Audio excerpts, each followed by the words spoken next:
Hello and welcome to the next video. So this first clip is me selling off my Instack Wonder, which is the last video if you want to go over that build.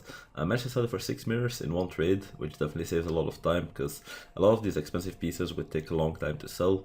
And yeah, finding someone with 6 mirrors, I mean, this is by far the biggest trade I've done. Originally I wanted 7.5 mirrors, but I guess selling it in one go this fast is pretty good to be done with it. So you can see the next build. This is Series 9 by the way, and as you can see, it just absolutely melts. We're playing a Stormbrand Assassin. That's also my first multi-strike drop, which is pretty amazing, still 26 exalts.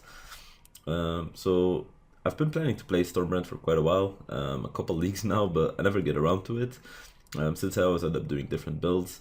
But I stumbled upon someone's PoE profile, so I'll definitely put his profile in the description, since I pretty much copied his build one-to-one, so shout out to him. And also what made me want to do the build is since it has a lot of uniques, so it's pretty easy to put together.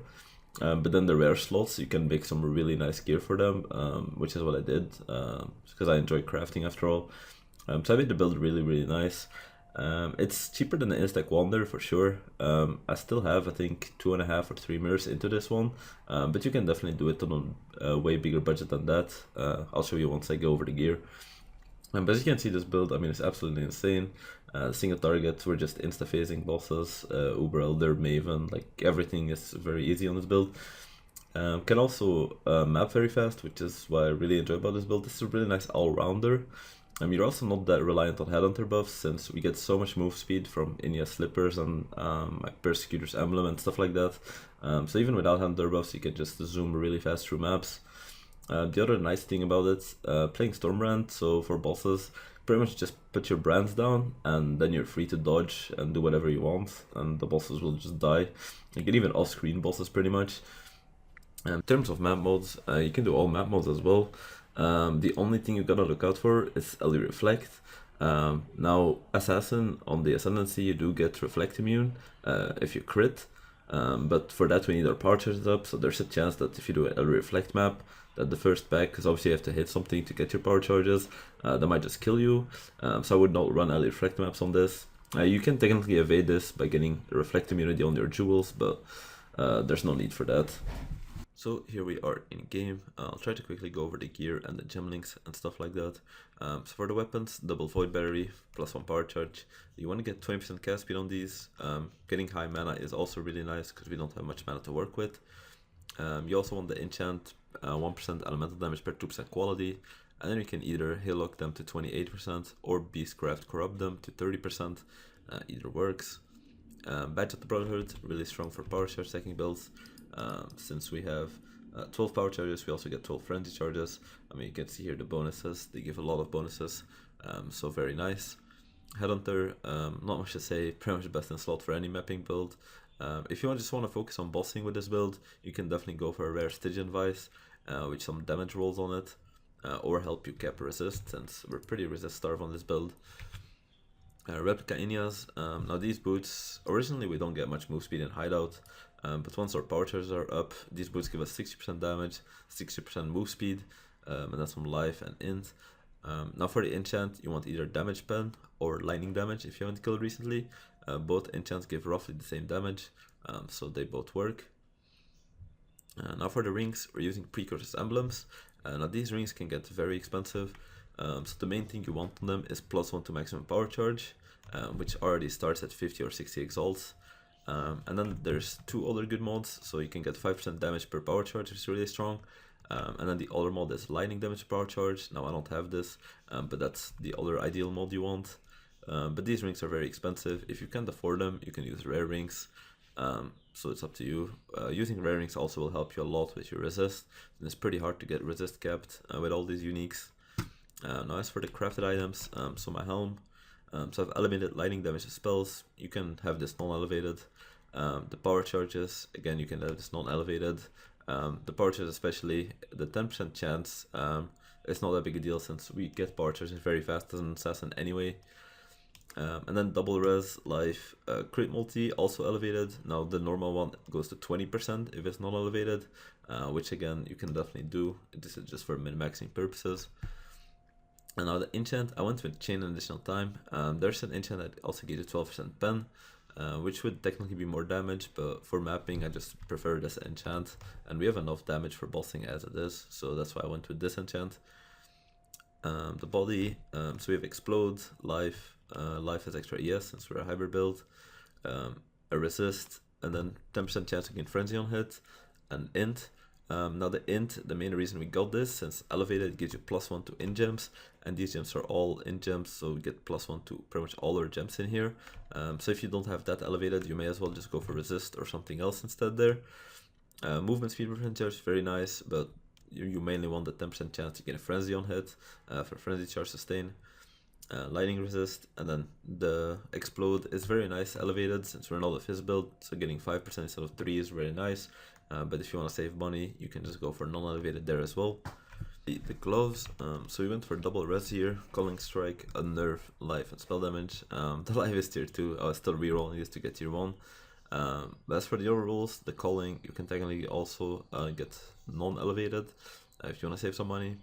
Unnerve, that one is really nice for elevated because it goes from 10% chance to 100%, but with Stormbrand hitting so fast, even the 10% chance would be pretty good. And then we have Life, of course, Spell Damage.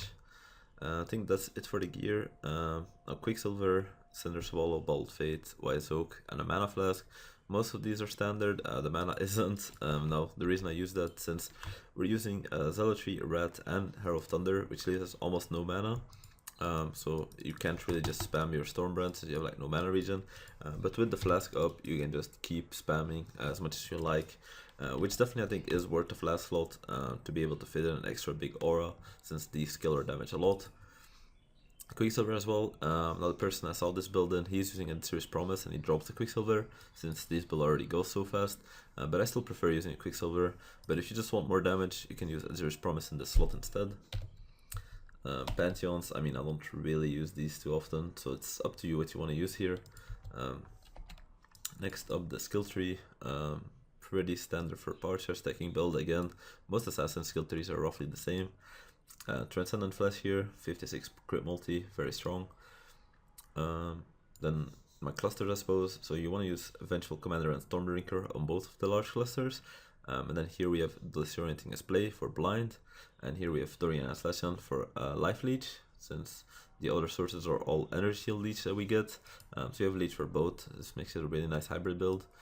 The medium jewels, you want Brand Loyalty and Grand Design on all 4 of them. As you can see, my mediums, I got double resists on the suffixes on all of them, which is what helps me cap my resist, and I'm perfectly balanced for Wise Oak. So if you don't have resist here, you might get more jewels for res on them, or maybe change some of the rolls on your gear to get resist. As for my other jewels, we have triple multi with life, they're all perfectly defined. As you can see here, I think we have 6 of these jewels, and then we have 1 corrupted blood jewel, which is just life and the resist I needed, so you can definitely get some resist here, maybe some crit multi. We went for Watcher's Eye with Zealotry, take 10% decreased damage, and damage spend Rat, which I think is the best combination for a double mod. And I think that's it for the skill tree. The Ascendancy, pretty standard for Assassin nowadays. The skill gems, of course everything will be included in the POB as well. So cast no damage taken, Immortal Call of Conviction to make this automated. Level 4 Enlighten, Rat, Zealotry, and Herald of Thunder. This is just for Vaal Righteous Fire, which you pop on bosses to get 28% more spell damage. Portal, Lightning Golem, Anomalous just gives it buff effect. Ellie Weakness, Conductivity, Hydra Sphere, and Awakened Hex Touch. Now to use both curses, you want Awakened Hex Touch level 5. If you have level 4 or less, you can only apply 1 curse still. And then Hydra Sphere is just a trigger to apply the curses. Now you can use a lot of different things here, like Orb of Storms or something like that, which is really good as well. Brand Recall, Arcane Surge, Second Wind, and Dash. I'll hold alt so you can see what the alt quality does on these. Brand Recall as well. Now some people don't like using Brand Recall since the cooldown recovery is quite long if you're going really fast, but you only need 1 brand to kill a couple of packs, so you can just keep zooming and put a new brand down every time, and that's usually how I play, so it's just a 1 button build really. Then the main skills, so we have Awakened Ellie Focus, Stormbrand, power charge on crit, divergent. Now divergent gives damage for power charge, so you really want that. Control destruction, conk effect, and swift brand. All these gems get +1 from the chest, like I mentioned before. So I think that's everything covered. So last thing, I'll leave you with a map showcase. Now, I usually always show a case of 5-word map since I've done one and recorded one on this build. But I think the last video, a couple of people said that they wanted to just see a normal map because that's what most people run. I'll also quickly go over my strategy here. So I rolled 10 maps ready to just farm Baldur's Rest for the Prove Your Word challenge. Now the way I'm doing this is, since all these maps have multiple bosses, so I rolled twin on all of them here as well. And then I just have the other maps to fill to do 10 maps and then do the invitation and repeat. So I suppose I'll just run one of these maps. I'll go for a nice layout. Arid Lake should be fine. So just Alkan Go map, but beyond on there.